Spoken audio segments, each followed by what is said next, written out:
Great. So you're all very welcome to week 2 of the course.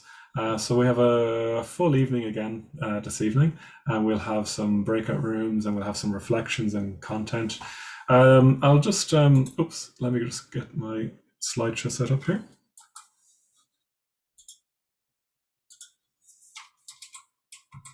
Sorry about the clicking. Okay, so let me just share my screen and we'll look at what we're going to be doing tonight. So tonight, what we're going to do is we're going to have a recap of last week, and I'll remind you of what the home practice was. Hopefully, you're all here from last week, or if you weren't here last week, you'll have had a chance to watch the video from last week, which was in the email. We'll go into what we're calling home practice groups then. So this is an opportunity to talk about how you got on during the week.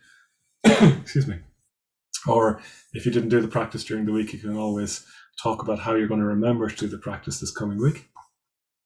And then we're going to be, unsurprisingly, looking more at the worldly winds. And I'll say a bit more about that when we get there. There's a few more angles we're going to look at the worldly winds from. We're going to do some reflection then, particularly around the stories we tend to tell ourselves when we're in the worldly winds. We will have a break then for 10 minutes. And after the break, we're going to look a bit more at what Vajrashura calls the Dharma doors for the worldly winds. I'll explain what that means when we get there, but there are ways to freedom out of the Dharma, out of each pair of the worldly winds. We'll do more reflection on that, and then we'll talk about our home practice for the coming week ahead, and we'll go into our groups. Yeah. So that's what we're going to do tonight. Before we do any of that, I think what would be good to do is just a short meditation just to arrive. So we're going to just sit for 5 minutes. So maybe we could just set ourselves up so that we sit comfortably. We can sit, you don't have to sit formally in meditation. You can if you wish, I guess. But it's just going to be a very quick body scan. So just taking a moment or two to set ourselves up for that.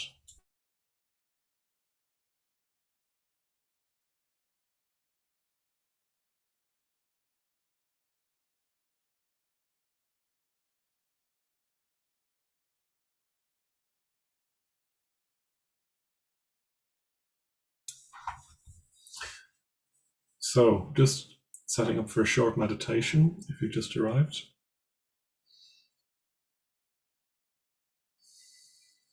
So maybe beginning by just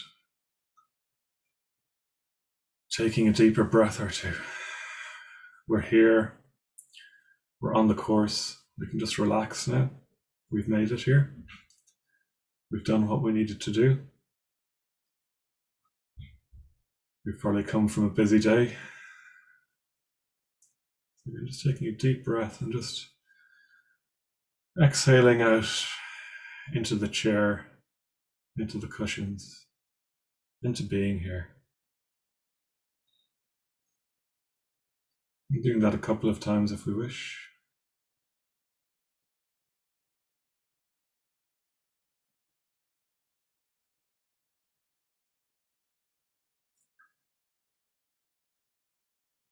And then just tuning into our surroundings, whatever sounds we can hear. Having a sense of where we are. You might be able to hear the sound of our computer fans, or traffic in the street, or other people in the house.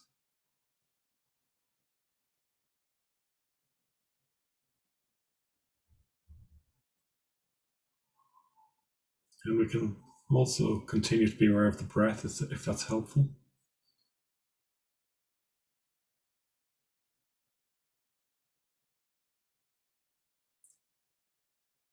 Becoming more aware of ourselves then. Becoming aware of the body, our body, this experience we have, that we inhabit.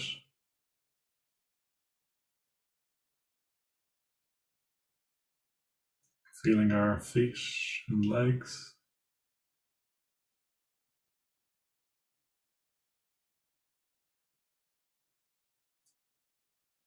our sitting bones, hips, and pelvis.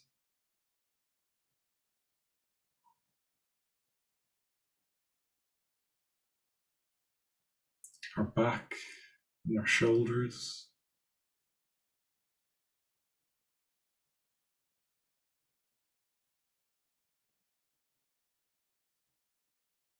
Our face and our neck.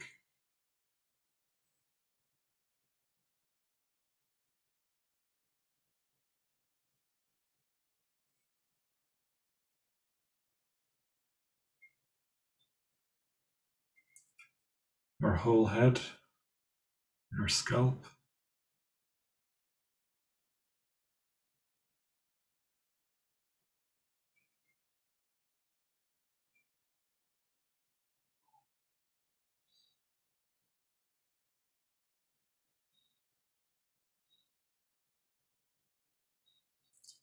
Our arms and our hands.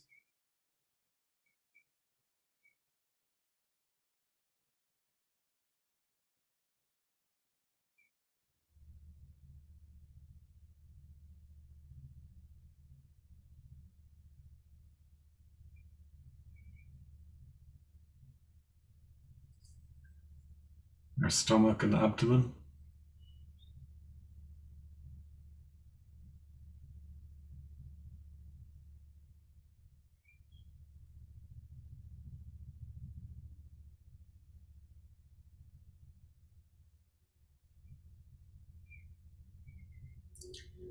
And finally resting our attention in the heart and the chest and the rib cage. Noticing the rise and fall as we breathe. Letting the breath be natural and easy.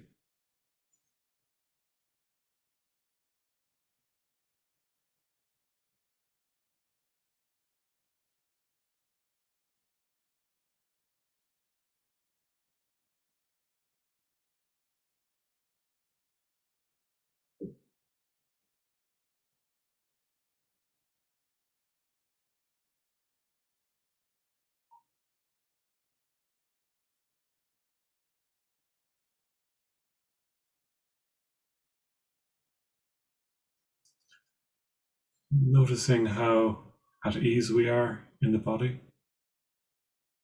Is it comfortable? Is it uncomfortable? Are we at ease or not?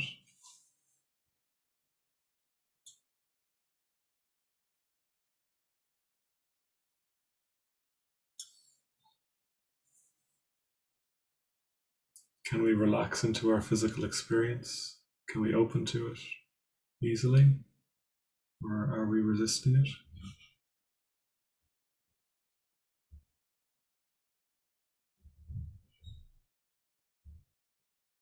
Just noticing what you're feeling.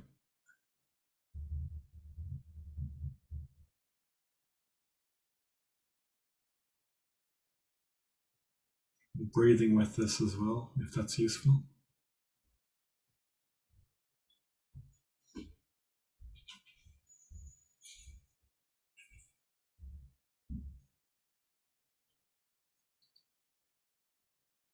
And opening to the heart, opening to our emotions, noticing our emotional weather.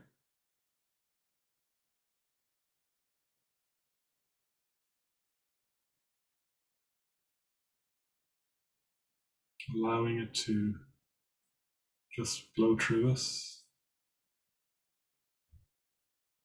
We don't have to get tight around it.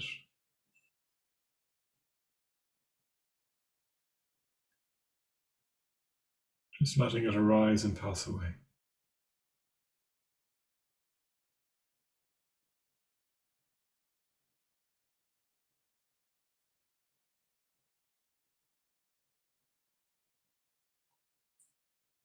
And just noting then, without getting caught up in it, any persistent thoughts or anxieties, and seeing if we can just let them be, not investing in them. Letting them just be like a cloud in the clear blue sky. The clear blue sky of your mind and your heart.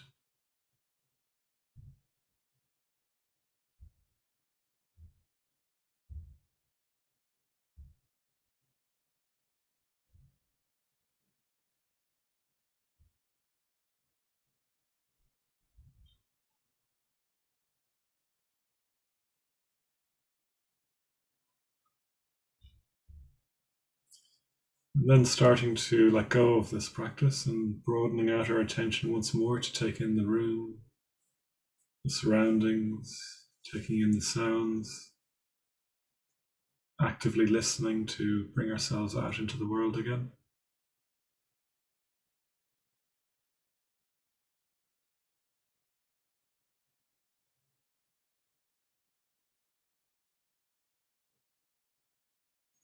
And when you're ready, then reintroducing movement, wiggling fingers and toes. In your own time, when you're ready, opening your eyes and coming out of the practice.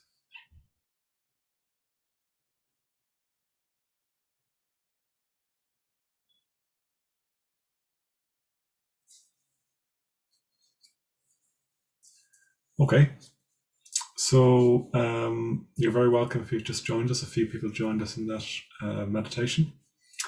So what we'll do in a few moments, I hope that meditation was of benefit to you. What we'll do in a few moments is we'll go into the groups, but before we do that, let me just remind you of what, and if you weren't here last week, don't worry, we'll sort you out in a moment with a group. Just to remind you of what we did last week.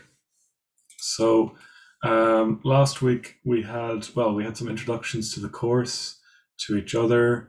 We met each other in the groups as well. We looked at what are the worldly winds. So I'll show you the worldly winds in a moment again, just to remind you. We talked about working with the worldly winds. Largely I was just encouraging you to recognize them and see if they're helpful or not, to get caught up in them and so on. We did do some reflections as well on this, and we looked at the home practice for the week between last week and this week. So just to remind you, the worldly winds again, they were praise and blame. So we flick between each of these pairs. We get caught up in praise, and then we get more susceptible to blame and back and forward. Fame and infamy, so being well liked, being respected or not being respected, or even thought very badly of. Infamy or ill repute is sometimes what it's called. Gain and loss, so that's pretty clear, I think. So we get infatuated with gain, we get susceptible to loss, we get worried about loss. And the more we tend to be caught up with one, the more we tend to be caught up with the other. And then pleasure and pain, a very, very basic one. Particularly, even just having a body means you're suspect to pleasure and pain. There's not that there's anything wrong with pleasure. There's not that there's anything particularly wrong with pain, but we get into all kinds of stories and about them. And we tend to try and get as much of the ones on the left as we can, and try and rebel and push away as much as we can against the ones on the right. Yeah. And then the home practice was, to read the book. So I was mentioning last week about the book, Sailing the Worldly Winds. I was really encouraging you to get it. I know not all of you might have it yet, but read the introduction and chapter 1, which is the material we covered last week on the whole. If you wanted to, I was encouraging you to read the text from which these are taken. These teachings go right back to the Buddha. And I was asking you to notice the worldly winds this week. So get better at recognizing them. Get better at seeing when you're blown around by them this way and that. And noticing if you're particularly prone to any one set of winds. Yeah, noticing if you're particularly prone to any one set of winds. I was also encouraging you to join Slack. Yeah, Slack was the forum that we're using online to share your thoughts and share other things. So really do join Slack. Quite a few people were posting this week. It was lovely to see their thoughts, and a few people were posting pictures as well. So I'll remind you of that again at the end. So that's the home practice. Stephen will put us into groups in a moment. Let me just share that home practice in the chat so that we have it for the breakout rooms. So let me just put that in. It's not going to be terribly well formatted, but it's there anyway. So what we're going to do with the groups then is Stephen in a moment is going to invite us, and we'll go in for 15 minutes, Stephen. And you might remember your group name from last week. So my name was Vajrashura. My group's name was Vajrashura Red Diamond, and Amy was like Amy Green Women, and Kieran was Kieran Green Oak. David was David Purple Shrine. Kelly was Kelly Green Grass. Matthew Blue Watch. Greta Sky Blue. Sam White Book. Oscar Green Bell.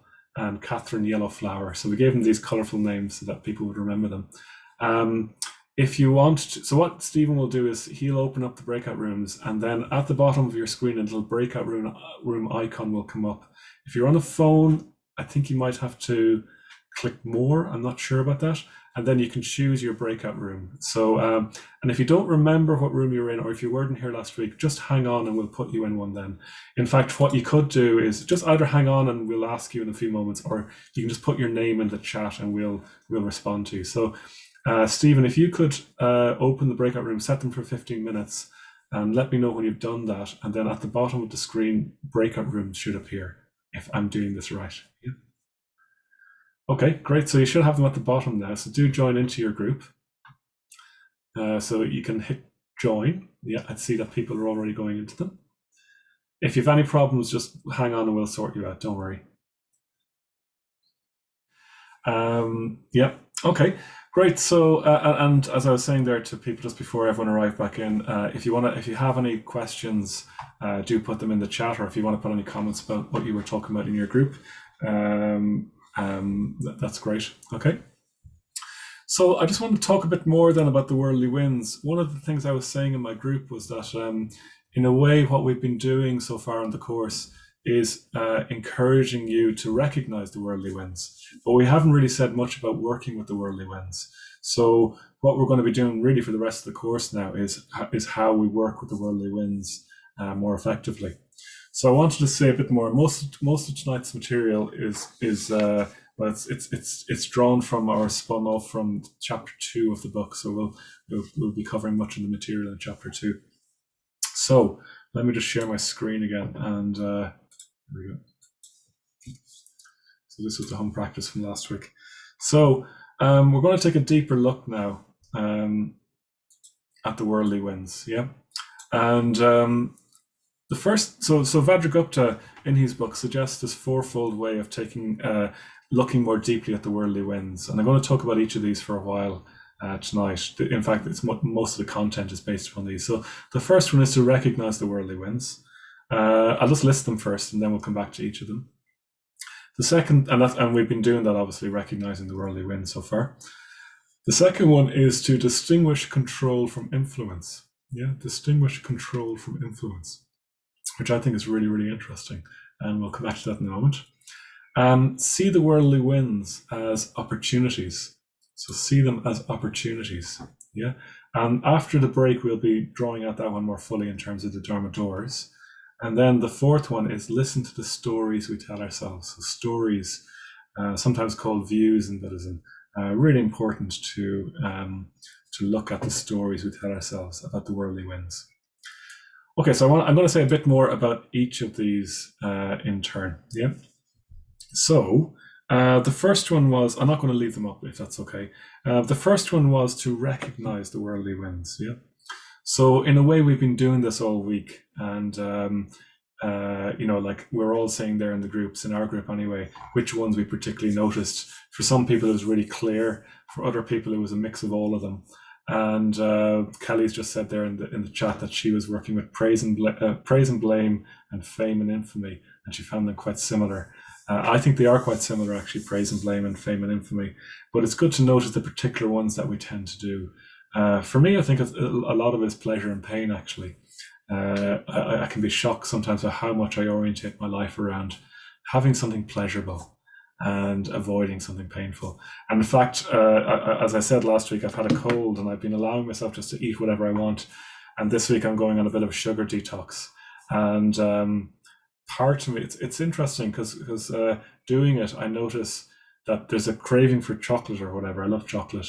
And actually, but there's a deeper pleasure now just being free of that longing for chocolate. So there's a deeper pleasure that emerges when you sit with that dynamic of pleasure and pain.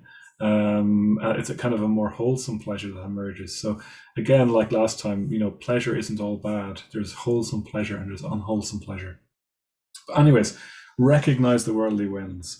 A large part of that is creating a gap so that we're not just swept along by them, so we can experience them. And we'll look at meditation next week, and meditation is really good for creating that gap, creating that pause.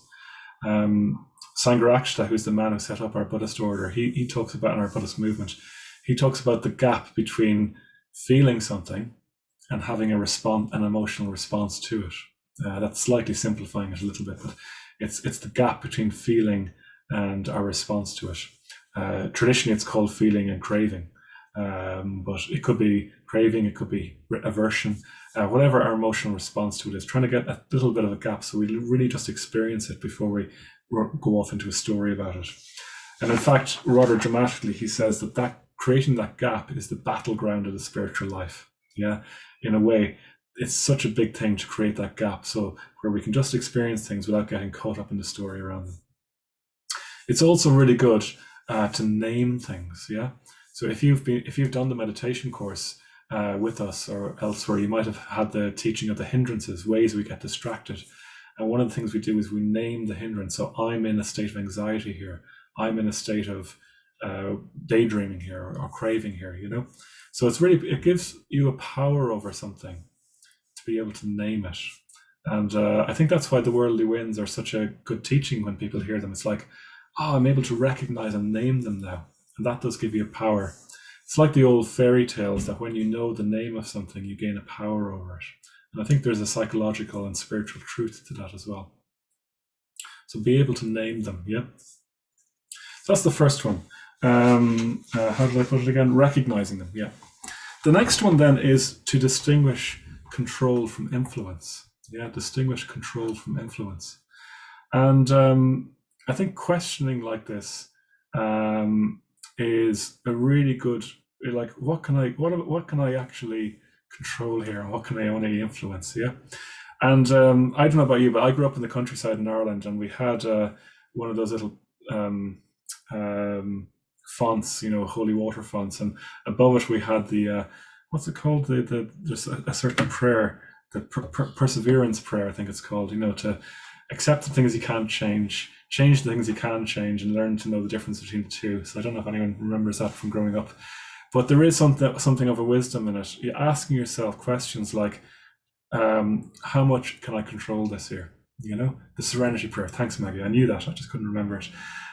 So how much are we in control of pleasure and pain? Can you really control how much pleasure you get? Can you really control the pain you have in your body, for example? Can you really control how much praise people give you and how much blame people put on you? Can you really control gain and loss? Or can you control the world so you're always gaining and not losing? Or can the world be changed, or do you need to change? That's a really interesting question to ask yourself. In this case, with this worldly winds that you're in, can you shape the world? Can you change the world, or do you just have to change yourself to the world? And the big one as well is, can you respond creatively rather than just reacting mindlessly?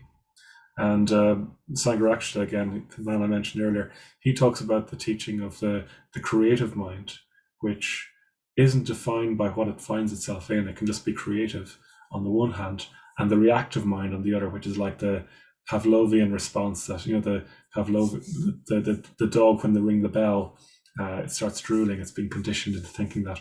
So what the reactive mind is just automatically gets lost in the story around the worldly winds, or gets blown around by the worldly winds. So really, can we distinguish between what's a given and we can't do much about, and what's possible? Yeah. So there's big things going on at the moment, like lockdown. And we were talking about one of the people in our group was talking about being offered a vaccine and then not getting it because it was a clerical mistake or something. And you can't control things like when one gets the vaccine, or you can influence whether or not you get the vaccine by registering, for example. You know what I mean, and things like that when it's time to. You can't control whether or not you're going to get COVID, for example. You can influence it by being really careful, and really as careful as you can be, and so on. So you have to accept that, or you just have to accept that your personal wishes aren't going to make the lockdown end any quicker. Obviously, the more we all try and, how would you put it, not like reduce transmissions, the earlier we'll get out of lockdown. But you can't decide tomorrow that the lockdown is over for the whole world. That's just something you can't control. So there's big things like that we have to learn, that we have to let go of control, but we can have an influence. Yeah.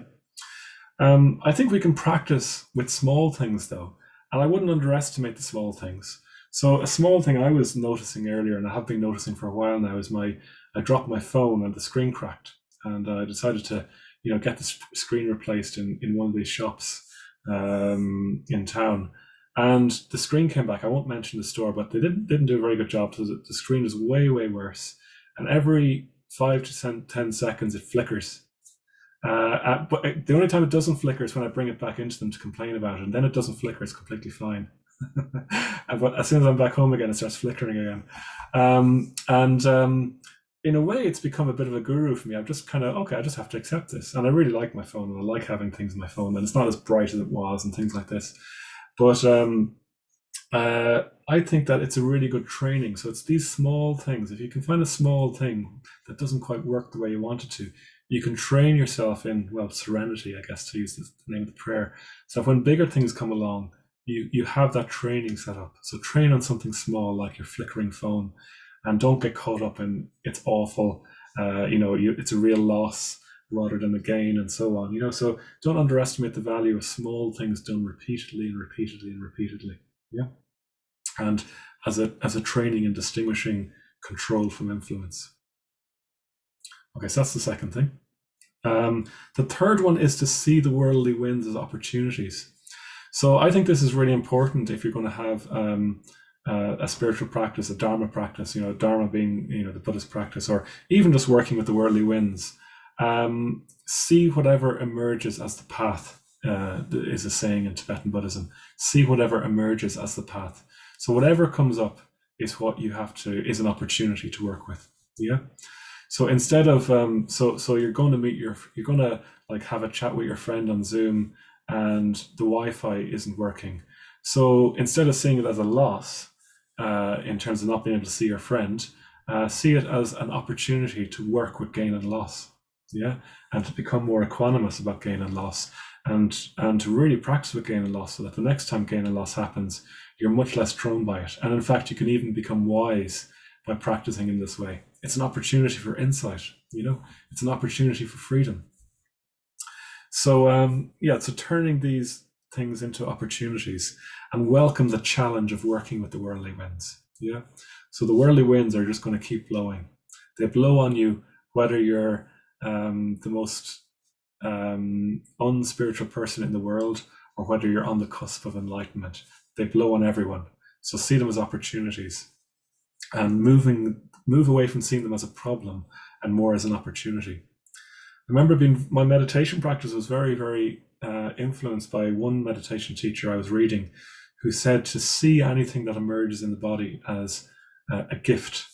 Yeah, as a gift. So you're sitting there in your body and your shoulders feel really anxious, and you see it as a gift because you realize, this is an opportunity to relax my body, and then the underlying anxiety in my body informing that will relax as well. So it's a really great gift from the body to tell you that your shoulders are anxious or are painful. So the world is constantly offering teachings, and it's a better way to see it rather than seeing it as, oh God, I'm lost in the worldly winds again. And one real way of bringing out these opportunities is to look at the Dharma doors. So I'll go into that in the second half after the break. And then the last one, the fourth of these ways of deeper looking that Vajragupta offers, is to listen to the stories we tell ourselves. Yeah. So everyone is blown around by the worldly winds.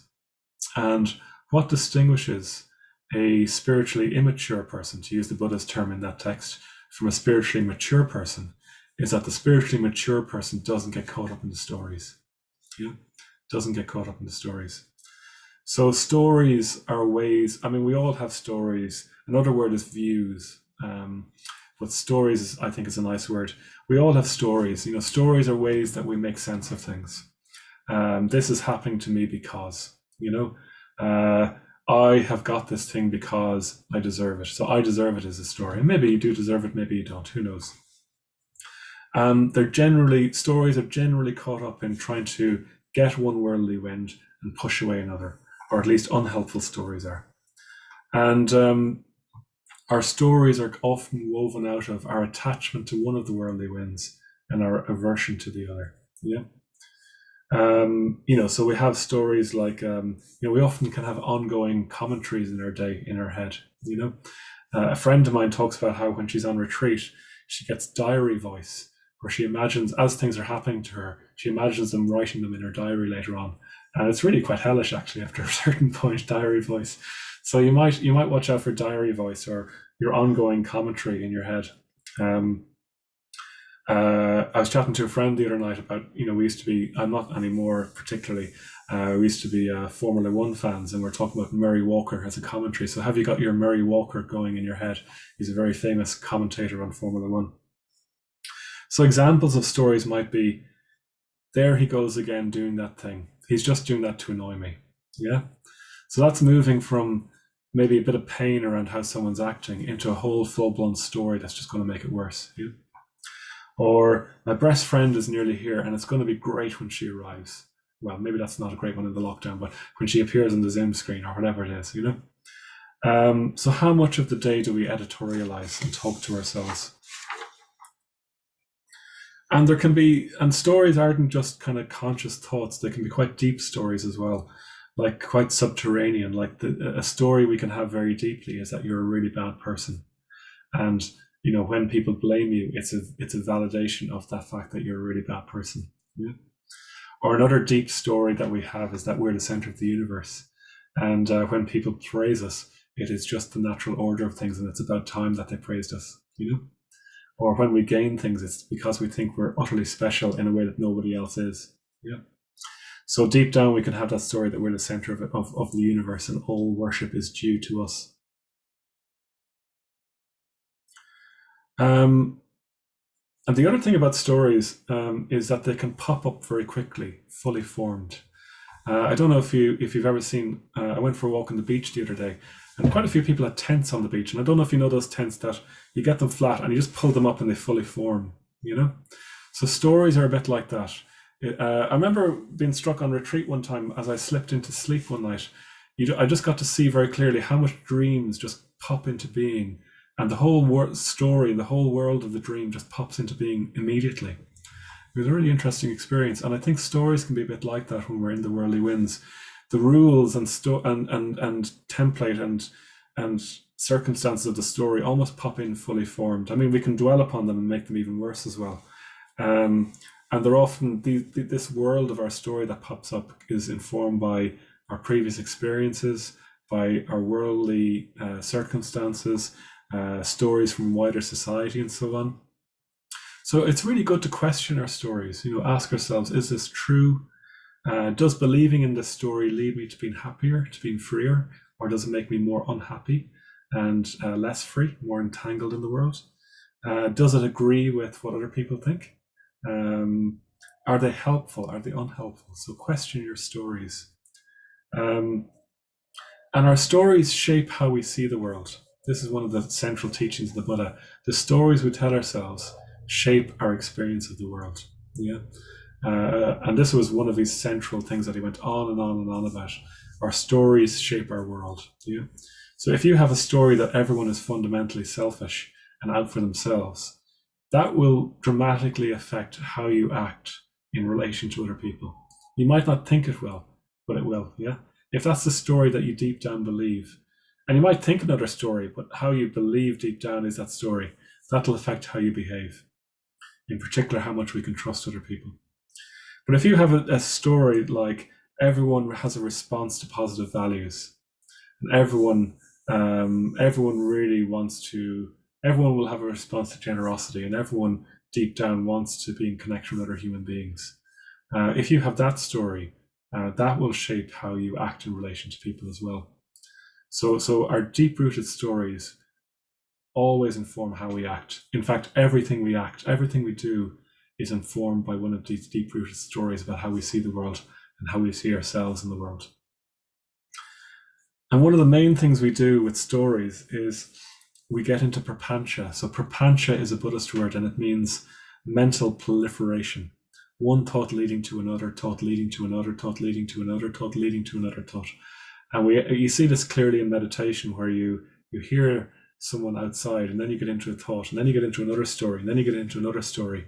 And a lot of what we're trying to do is put the brakes on prapancha, put the brakes on mental proliferation, and see what's actually happening. See what's actually happening. I remember being on a workshop one time for what's called non-violent communication, and it was two people running the workshop, and the woman who was running it just sat like this. Can you see? Yeah, she just sat like that on her chair. Yeah, and the other guy got us to say, "What's going on here?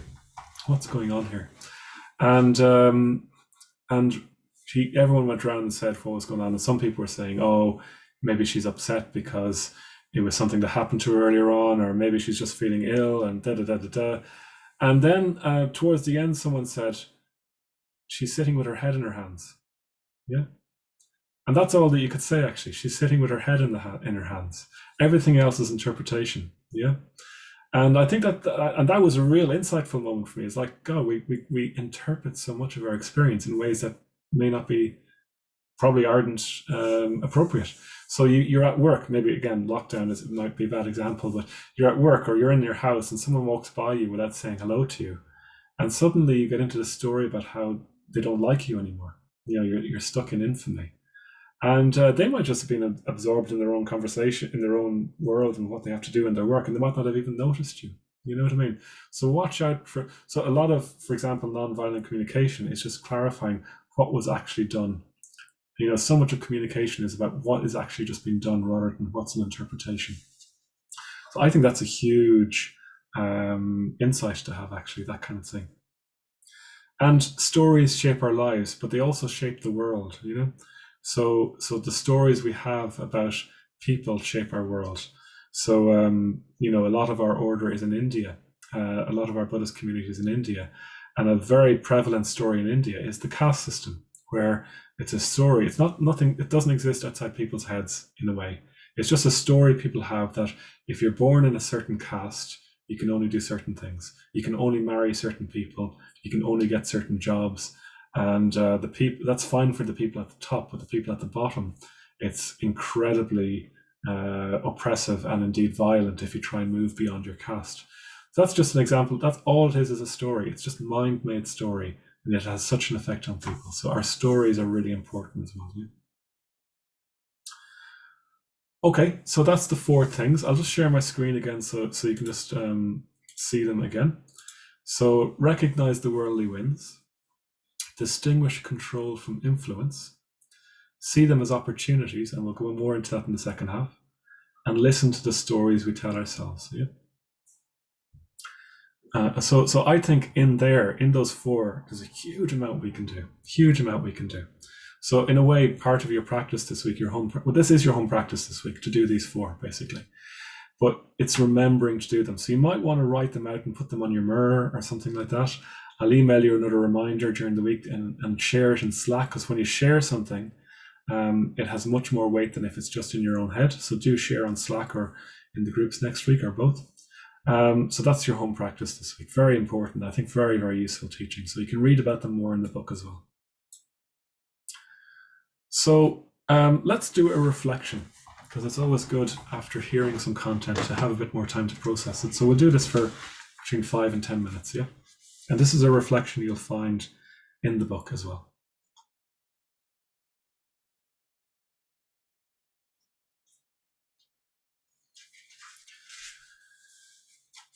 And if you have any questions after, you can put them in before, and we'll come back to them after the tea break. You can type them in during the tea break. Yeah. Okay, so just setting yourself up to be physically comfortable, or at least as comfortable as you can be. Taking a deeper breath or two to connect with your body. I find it's good to put your hand on your belly during reflection, just to bring yourself down into your belly, into your guts. It's said we reflect with our guts rather than our head. Reflect with our heart.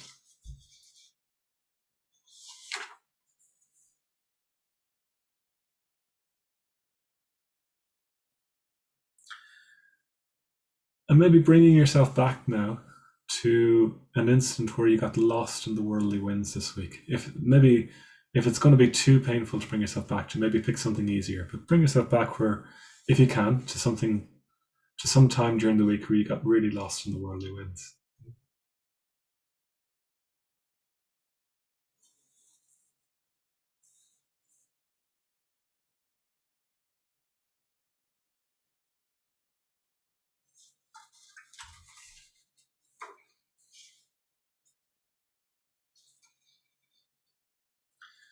And just seeing if we can remember, did we get lost in any stories there? What stories presented themselves to us? What stories did we present to ourselves about that experience of the worldly winds, about an experience of gain and loss, an experience of pleasure and pain, an experience of fame and infamy, or blame and or praise and blame? Did you have any running commentary or story come up with that, and did you get lost in it?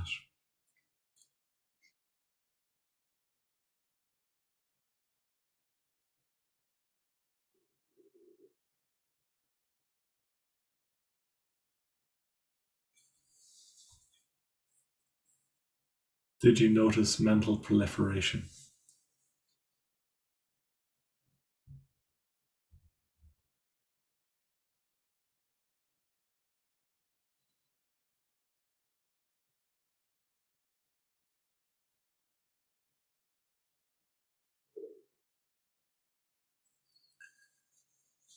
And paying attention not just to the content of the story, but the emotional tone, if you can relive that again, or if you can bring that to mind.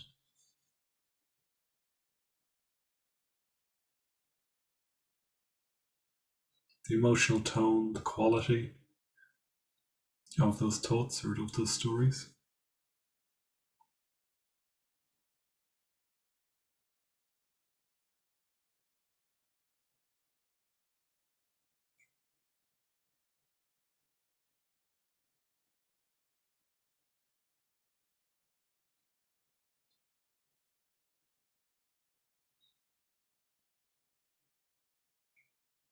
And trying not to get lost in the stories again, but just bringing awareness to how the stories were there. Just noticing how one tends to get caught up in them.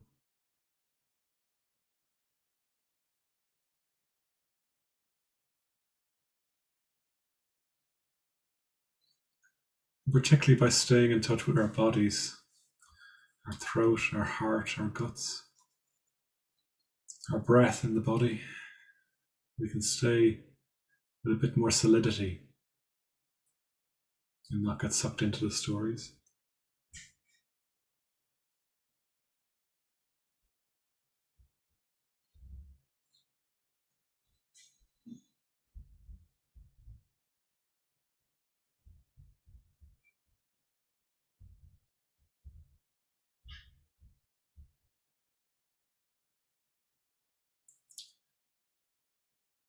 And would there have been a better way of reflecting at that time rather than being lost in the story or sucked into an unhelpful story?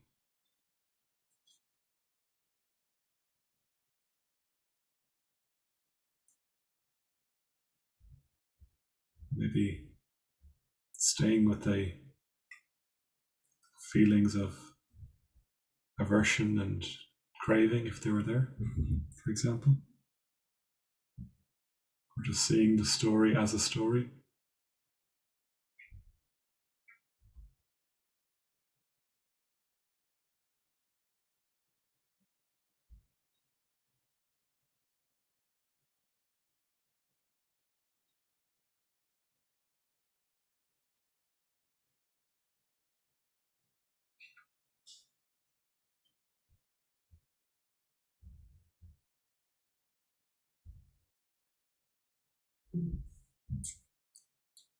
And staying in touch with the breath, if that's helpful, particularly the breath in the belly.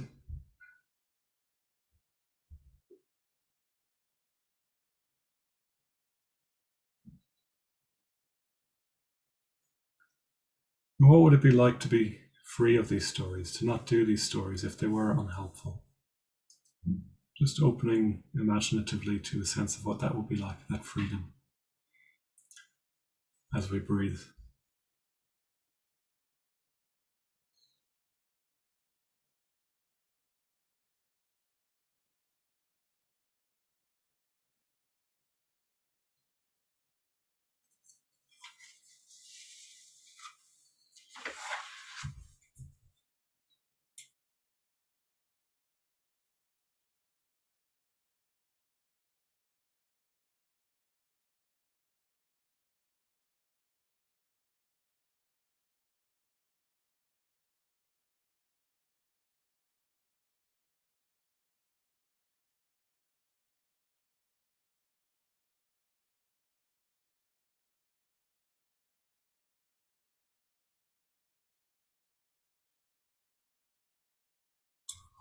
When you're ready, then bringing the practice to a close, broadening out your attention, taking in the sounds in the room and the surroundings.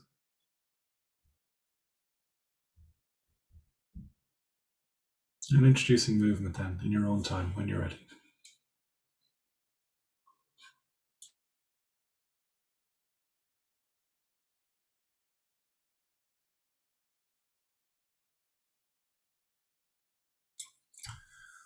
Okay, so hopefully you found that useful, that material and that reflection. So if you have any questions, you can put them in the chat box now. We're going to take a 10-minute break. Just to remind you before we take the break that the course is on a donation basis. So if you're in a position where you can give a donation, that would be much appreciated. Sometimes people appreciate having a suggested amount, so we are suggesting €100 if you can give that. If you can't, it's completely fine. Give as little or as much or as little as you want to. And I'll remind you again of the last week as well if you want to do it then. I'll remind you each week actually, just briefly. So I'll put the links in the chat box. So let's have a break now. So let's kick off at 8:15. And if you want to type any questions in, you can, or we'll just see you back here. 16 minutes past 8 now at this stage. Okay, see you in a few minutes. Okay, so one question that's come in, just a clarification on distinguishing control from influence. So an example of distinguishing control from influence. So at the moment, my housemate is growing lots of seedlings at the back of the house, sunflower seedlings.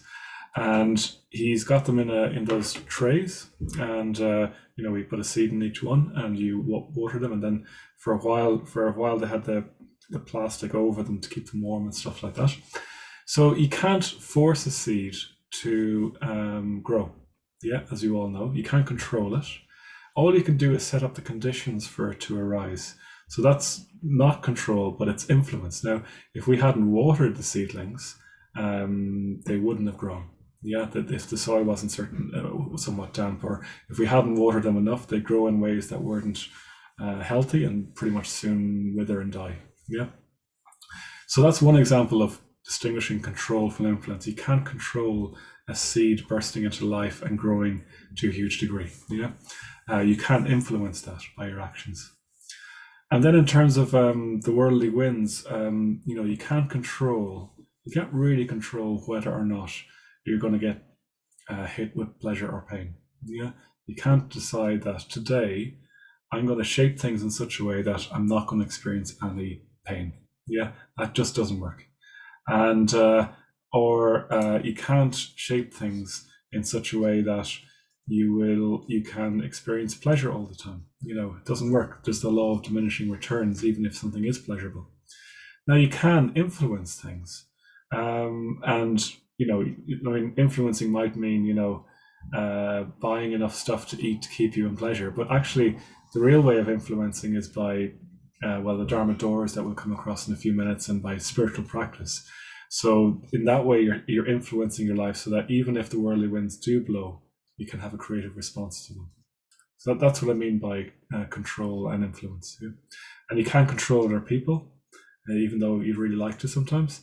You can only kind of influence what they think of you by acting with integrity and from your own values. Yeah. Okay, so hopefully that makes clear a bit more, distinguishing control and influence. Yeah. It's a bit like, I'll come on to primary and secondary suffering in a few minutes, so we'll do that. Okay, so if you're ready for, if you're not too inputted out, I want to give a bit more input. Yeah, and then just the pleasure, as Kieran's pointing out, the pleasure of enlightenment or the pleasure of spiritual practice is a different level of pleasure. Like I was saying earlier about, going beyond sugar cravings gives a deeper kind of equanimity that's very enjoyable. Yeah, so there's spiritual pleasure, but I will come on to that in a few minutes, actually. Okay, so I wanted to talk a bit about these Dharma doors. So let me just share my screen again. And these are again in chapter 2 of the text. So this is it's in traditional Buddhism, but it's really it's not been brought out loads. But Sangharakshita, the founder of our community, has brought this idea out that in the spiritual life, in life generally, you tend to have extremes. So you tend to have, on the one hand, the extreme of pleasure, and on the other hand, the extreme of pain, and you tend really to bounce between the two. Then, yeah. So you move from pleasure to pain to pleasure to pain, and the more preoccupied you are with it, the more strongly you tend to bounce between them. Being up, being down, being happy, being sad, all these kinds of things. And a Dharma door is something that doesn't engage with those on those terms. Yeah, it doesn't engage with pleasure and pain on those terms. It's above them. It leads to something, a higher vision of it. And it's a Dharma door. So, for example, as we'll see, the Dharma door between pleasure and pain is mindfulness. Yeah. So each of these pairs of worldly winds has a Dharma door that Vajrashura talks about. So I want to talk about each of those. And it's not that the Dharma door is halfway between them. The Dharma door, to use more kind of technical language, it transcends them and unifies them, or brings them into a deeper meaning. Yeah, it brings them into a deeper meaning. So if you'll see what I mean, hopefully, as we go through the Dharma doors. They unify, or they bring it to something deeper, basically.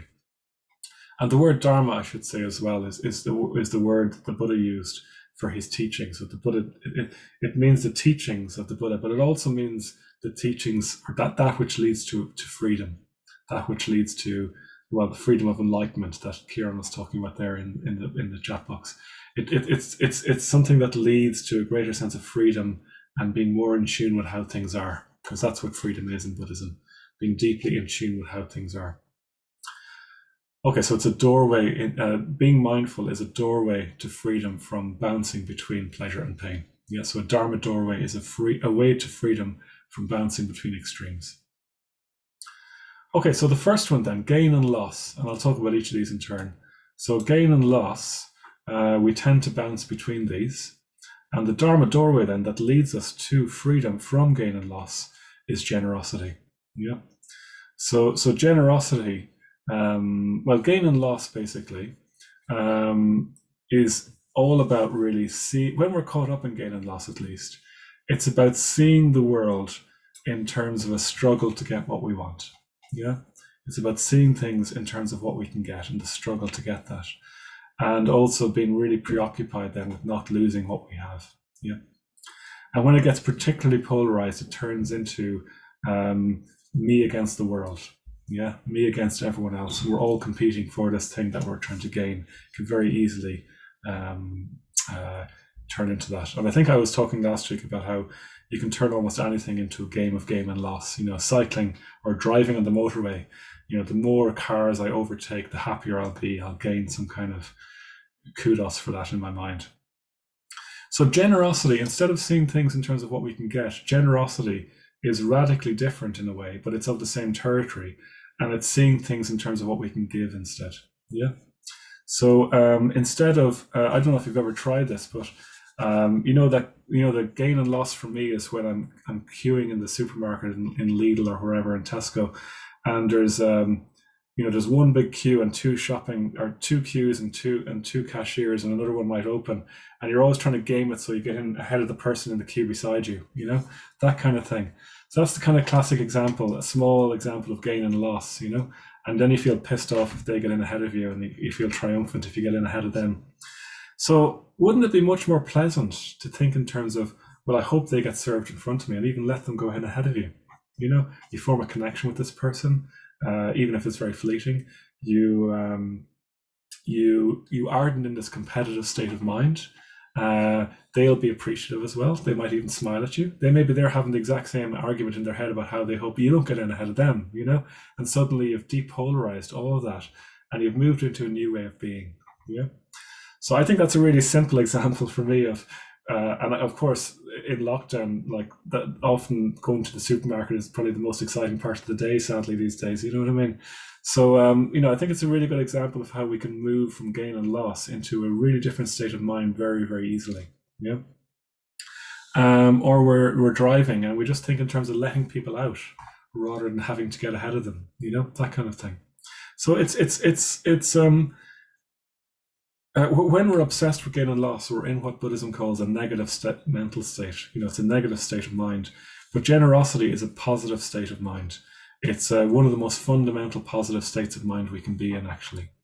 And when we're in a state of generosity, you can be generous. It's said you can, no matter what state of mind you're in, you can always give, even if it's something very, very small, like someone your attention. And the Buddha was a great example of that when he was old and he was 79, 80 and walking around India as a very old man about to die. He said that his body was like an old cart held together with glue and string. And still he kept walking around India, just seeing people, giving teachings, giving of himself. He went beyond the sense of loss of his impending death, the loss of his youth and his health. And just so many ways in which he gave during that final walking tour. Vajrashura talks a lot about it in the book if you want to have a read about it. So I think generosity is radical, and it can break us out of all kinds of narrow states of mind, and particularly gain and loss. It's radically anti-consumerist to be generous. It breaks us out of that whole paradigm in a wonderful way. And we can always give, no matter how difficult we find things, we can always give. It's the basic Buddhist virtue, it's said. So I love that idea of gain and loss being the doorway out of them into freedom is generosity. So the next one then, the next set of worldly winds is fame and infamy. And again, we bounce between wanting to be liked and being terrified of not being liked, for example. And the Dharma doorway, and when we're bounced around in fame and infamy, it's often that we're obsessed with how well we're liked or what people think of us. And often this is in comparison to other people. And the gateway out of fame and infamy, I keep getting it wrong, fame and infamy is individuality. Being an individual, being what we tend to call in our community a true individual. The Buddha talked about this. He said, he was talking about fame and infamy. He said, all this is just the way of the world. Let us not conduct our affairs on the world's terms. Let us especially not worry about making a spectacle about fame and infamy. Let us just do what we can to pass on the Dharma, to pass on the truth. So I love that line, don't conduct our affairs on the world's terms. So when we're in fame and infamy, it's often that we're really caught up with the terms that the world offers us, whether we're liked or disliked by the world at large. So individuality is, as the Buddha said as well later, in one of his last words were to his followers, to be an island unto yourself. Be an island unto yourself, in a positive sense of being self-reliant rather than looking to others for fame and infamy. And it's an interesting thing about being an individual. It's quite a hard thing to do in some ways. It's a hard thing to define even, but when you're an individual, you have a quality of integrity and wholeness. You can think for yourself, independent of what other people around you think. One of the main qualities of an individual, being an individual, is that you have a sense of what your own values and priorities are. So you can stay true to your own values and priorities, even when you're around other people expressing different values and priorities. And I think a quality of an individual is that you can happily disagree with people without it getting into any kind of enmity. It's not a problem where you disagree as such. Individuals, if you're really an individual, you tend to know yourself quite well. You tend to be quite courageous in terms of not giving over to other people's views just to be liked. You tend to be able to disagree with people cleanly. And you tend to be able to rise up above your concerns of being popular or not popular. Yeah. And one of the qualities of an individual, which I quite like, although I don't aspire to this, but one thing about a true individual is that they have to be from time to time unpopular. Yeah. They have to be unpopular. And I'm not saying we should seek out being unpopular, but I think if you try and live true to your values, at times people will not like you for that. They just want you to conform, for example. But it's not possible to keep everyone happy all the time. Now, individuality, being an individual, is not individualism. Individualism, you could say, is where you just disagree with whatever the view is going around. So if everyone else says black, you say white. If everyone else says up, you'll say down. You're just more of a contrarian. So that's not what we're talking about here. It's not being an individualist. It's being an individual, if I can define those in those way. And the other qualities of an individual is not just about in relation to yourself, but you're also able to relate to other people with love, with awareness. It's not just about self-awareness, but you can also take other people in more deeply as an individual. Rather than seeing them as threats or sources of comfort, you can actually see them as people. And you can allow them to be individuals as well. So I think one of the main things we can do to be an individual is ask us, what do we really believe in? Yeah, what do we really believe in? What is really important to us? And how can we really live by that, independent of what other people think? Yeah. And I think meditation can help, and mindfulness can help with this. Metta, loving kindness can help with this. And it's not really you're like 1 minute you're not an individual and the next minute you are an individual. It's like a lifelong practice really to become an individual. Yeah. A lifelong practice to become an individual. And when you're really an individual, it doesn't bother you then if you're popular or not. It doesn't bother you if you have fame and infamy. You feel the winds and you're not really worried by them. It's more important to you to stay true to what you believe in than to be popular or unpopular. Yeah. So again, I just think these doorways are wonderful. They're so useful. And I think trying to think in terms of individuality rather than in terms of being liked or not is such a, I don't know, I just get the taste of freedom from it. And these are doorways to freedom. Yeah. Okay, I will do a reflection in a few minutes on this as well. I hope I'm not overloading you now.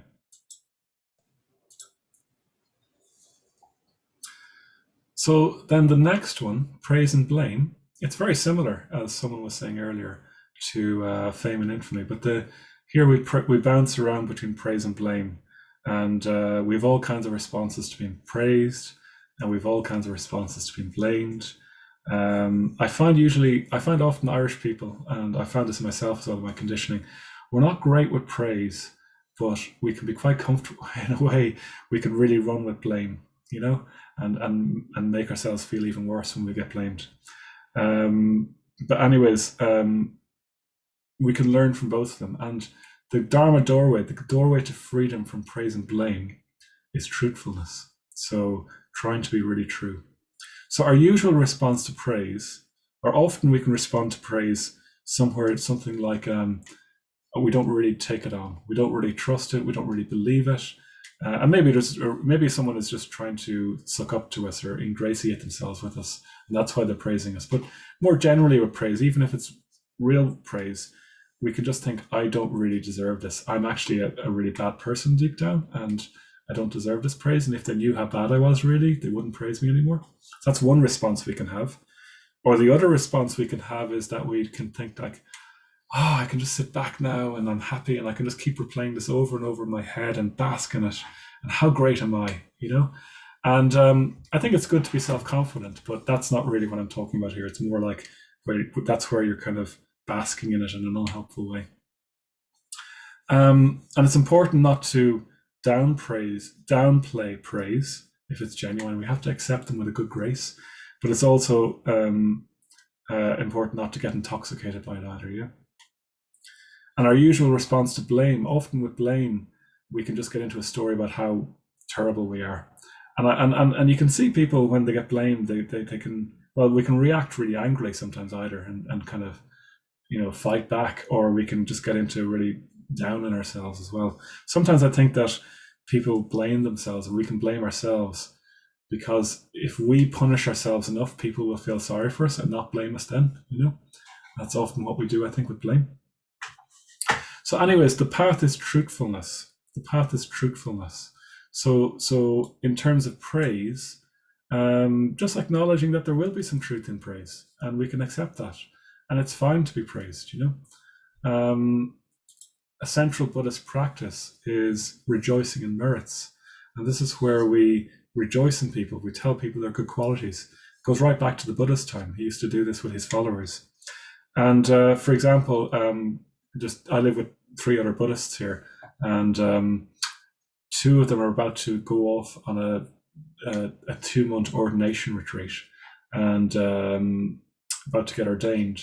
And we're going to have a ritual for them this week where we're all just going to sit down. Well, we're going to meditate together, and we're going to sit down, and we're all going to take turns just rejoicing in them, saying their good qualities.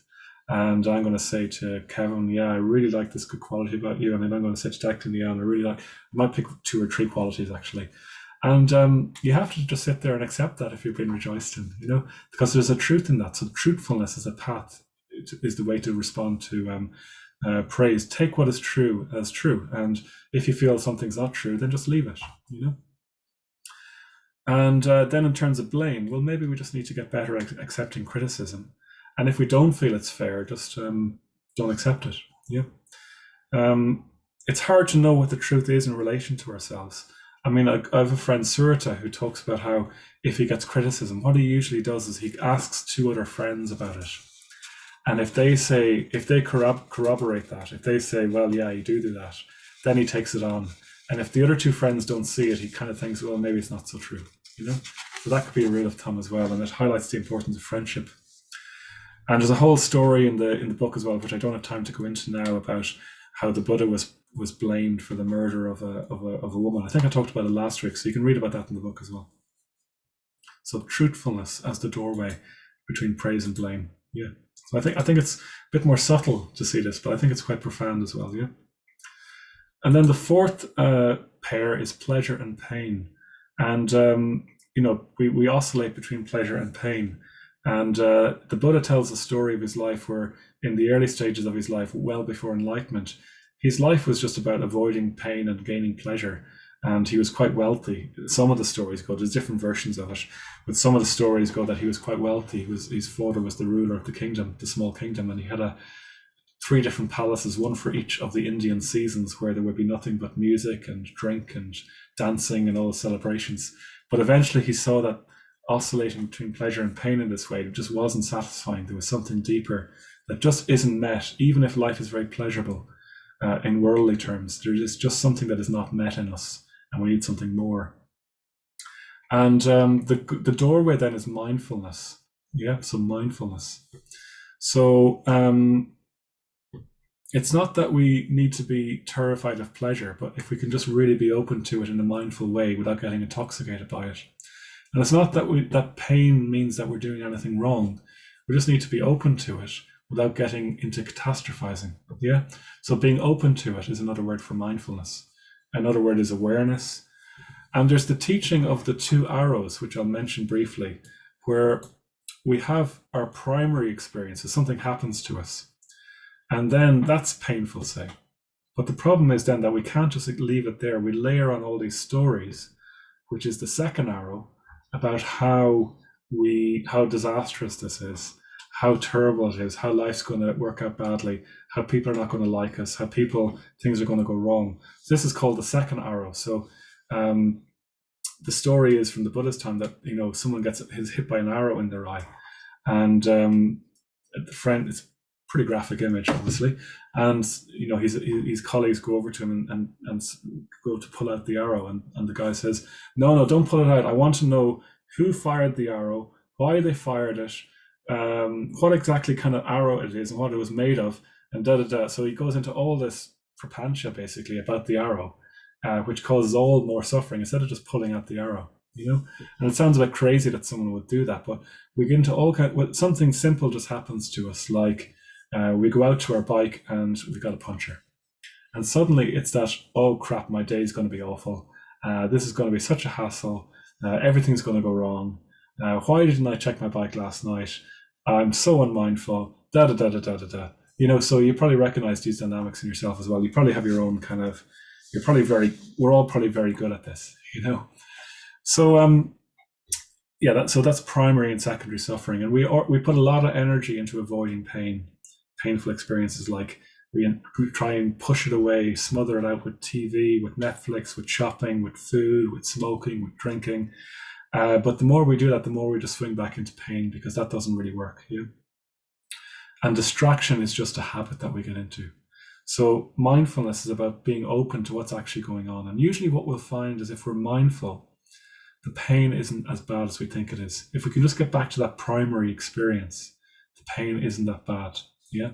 And we can cut, by being mindful and really feeling it in the body in particular, we cut through a lot of the secondary proliferation. So the pain reduces. And if we're experiencing pleasure and we bring mindfulness to it, we can actually enjoy the pleasure more. Often with pleasure, we get so worried about keeping it going that we move it out of it, So you're having a chocolate and you're already planning the next chocolate in the box rather than tasting the chocolate that's in your mouth. You know that experience? I found myself one time on holidays thinking about my next year's holidays and how nice it would be on those holidays, And so that's that. We all do this. It's just kind of, we're conditioned by evolution to think that if there's pain, there's something wrong.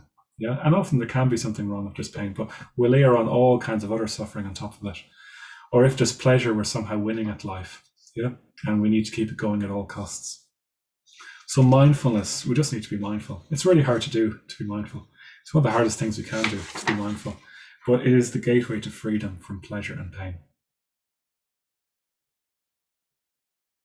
There's more I could say, and there's more in the notes, but I think I've probably given too much input already tonight. So why don't we leave it there for the input?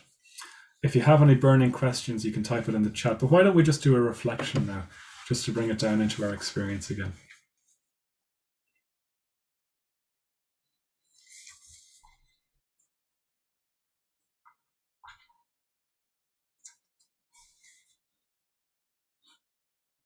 So just getting set up, tuning into our hearts, tuning into our guts, breathing into our bodies, grounding ourselves.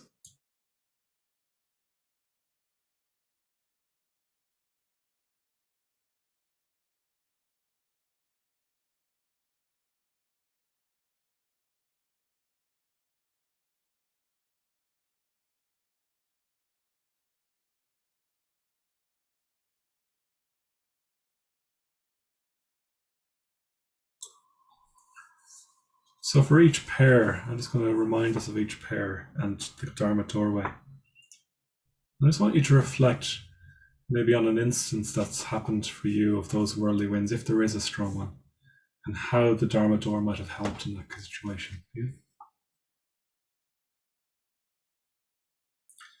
So were there times when you could have responded with generosity to when you found yourself caught up in gain and loss?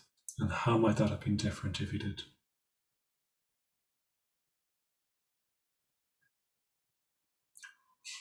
So with reflection, don't get too heavy. Just bring yourself back to feeling like you're in gain and loss, the winds, and opening to what generosity would have felt like in that situation.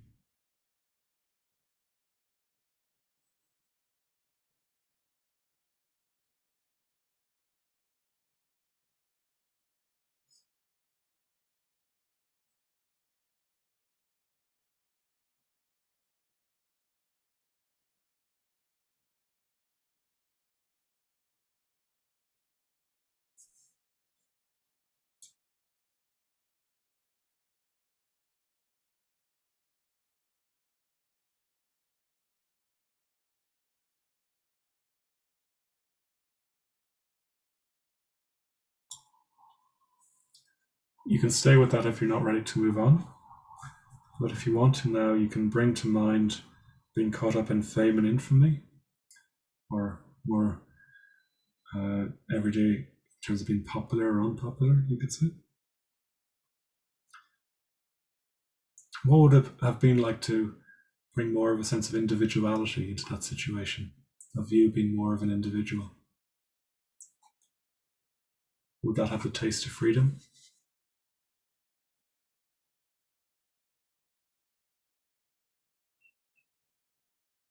Could you see how you could bring that in more?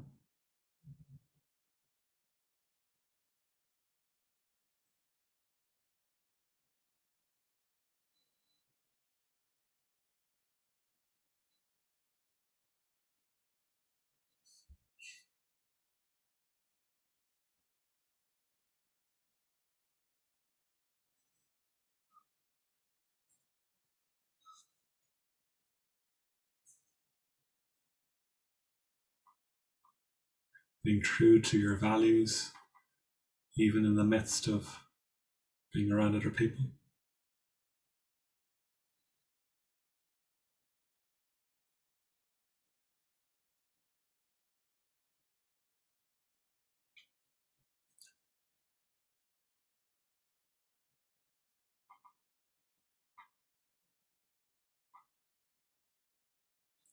And feeling free to stay with that if you want, or if you want to, bringing to mind the worldly winds of praise and blame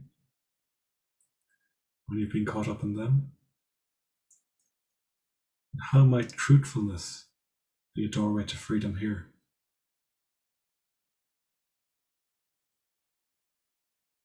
Would it have been a relief from praise and blame to just think more in terms of what is true?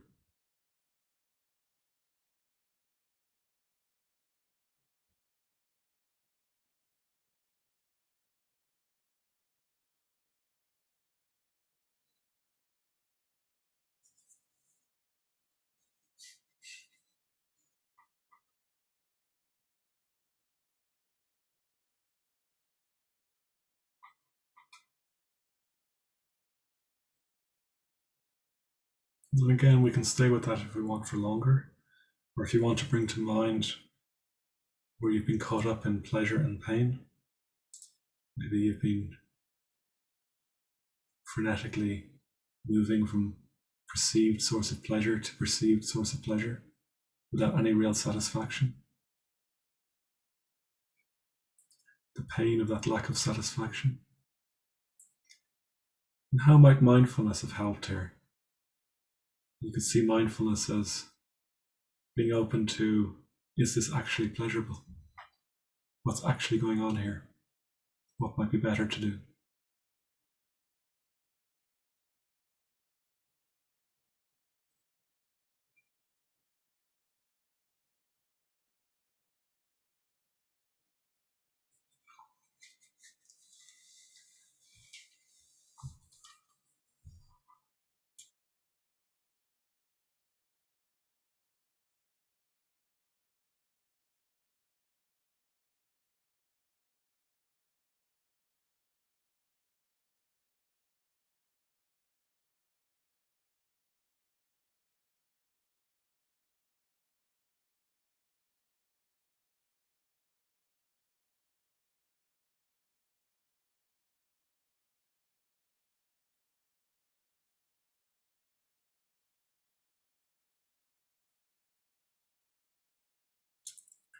And then when you're ready, starting to bring the practice to a close, just noting if there was anything particular you want to remember from that reflection to bring into your week. You might want to write it down afterwards so you don't forget.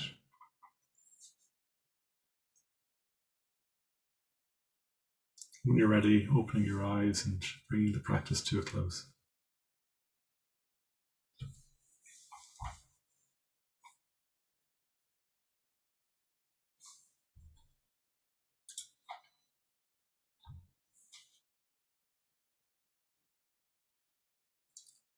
Okay, so those are the Dharma doorways. I think they're really exciting. Maybe I'm just a Dharma nerd, I don't know. I just find them really exciting and liberating. So in terms of your homework this week, and then we'll go into groups again just to set our intentions. So the homework this week is to read chapter 2 of the book. Hopefully you have the book. Do order it. It's a really, really good book, and there's way more than we've gone into tonight in it. Recognize, so these are the 4 that I mentioned earlier on. Recognize the worldly winds. Distinguish control from influence. See them as opportunities to go through the Dharma doors. So remember, see them as opportunities. Remember the Dharma doors. Learn them off the Dharma doors. And listen to the stories you tell yourself and see if they're helpful stories or not. Yeah. I think the main focus this week could be on the Dharma doors, actually, to be honest. I think that they're just so worthwhile. But paying attention to stories and the other ones are very important as well. And then let us know on Slack how you're getting on. Yeah. Let us know on Slack how you're getting on. And as I said earlier to someone, I can't remember who it was, if you're having problems joining Slack, just reply to my email, and I'll help you. I'll see if I can talk you through it. Yeah. So, Stephen, we're going to go into groups then for 8 minutes, and then we can come back and see if there's any questions, and we can stay over if necessary. So, Stephen, will you turn on the breakout rooms again, and people can join the rooms again? And again, if you can't join, Stephen or I will assign you to them. Okay. If you dropped out of the call and come back in, you might have to be reassigned. Okay, so I hope you had a good group, and I hope you got to set your intentions for the week in terms of what you want to focus on. So we're out of time now, so we'll leave it there for this week. But if you have any questions, feel free to stay on. We didn't have any questions last week. I don't know what that means. I'll try not to read too much into it. And thanks to all the team for leading the groups as well. And next week what we're going to focus on is meditation. So we'll be looking at how meditation can. Roger Gupta puts it very well. I can't remember what he calls it. Shelter from the storm. I like that image. So meditation offers us shelter from the storm. And we'll be looking at that next week. So that'll be good if you haven't meditated before, but even if you have, we'll be looking at it. It'll be good to look at as well. And see you then, and feel free to leave whenever you want. And if you have any questions now, I'll stop the recording and you can just unmute and ask. Yeah. Oh, there will be a class next week for bank holiday. I'm sorry, I can't not do the bank holiday just to scheduling, but it is Monday evening, so you should be fine. You should have the bank holiday out of your system by then. Yeah. And who can travel anyway? So see you next week if you're not staying on.